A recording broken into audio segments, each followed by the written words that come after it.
Rohini theatre Revanth தம்பிக்கும் சரி, Kamala theatre Chidambaram செட்டியாருடைய பேரன் விஷ்ணுவுக்கும் சரி இந்த நேரத்தில் நான் நன்றி சொல்லணும். இது இவ்வளோ பெருசாக எடுத்துன்னு போகிற அளவுக்கு அவங்களுடைய பங்களிப்பும் அதிகமாக இருந்தது. அதுக்கப்புறம் தேட்டரில் வந்து எடுக்க முடியாத அளவுக்கு ஷோ இன்க்ரீஸ் ஆகிக்கினே போகுது. இன்றைக்கி பார்த்தா கூட செவ்வாய் புதன்கிழமை கூட ஃபுல்லாக இருக்குதுன்னு சொல்கிறாங்க. அந்த மாதிரி ஒரு வரவேற்பு வந்து மக்கள் மத்தியில் மிகப்பெரிய வரவேற்பு பெற்றிருக்குது. இது வந்து இந்த படம் வந்து ரிலீஸ் வந்து ஒரு கூட படம் வந்தால் கூட நம்ம தள்ளி பண்ணணுன்றதான் நான் முடிவு பண்ணி 8 நாள் தள்ளி 9வது நாள் தான் இந்த படத்தை நான் பண்ணேன். அதுக்கு சில காரணங்கள்லாம் சொல்கிறாங்க. அது எந்த காரணமும் கிடையாது. ஒரே நேரத்தில் 2 படம் வருது, 4 படம் வருது. இந்த படம் வரும்போது கூட சந்திரமுகி, மும்பை எக்ஸ்பிரஸோடு தான் வந்தது. ஒரே நேரத்தில் இன்றைக்கி இருக்கிற சினிமா வந்து அந்த ஹாலிடேஸை மிஸ் பண்ணக்கூடாதுன்னு சொல்லுவாங்க.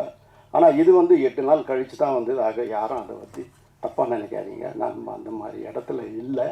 இந்த சினிமா என்னை வளர்த்துருந்து இந்த சினிமா வளரணும்னு நான் எல்லாருக்கும் நல்லது செஞ்சுன்னு இருக்கிறேன்.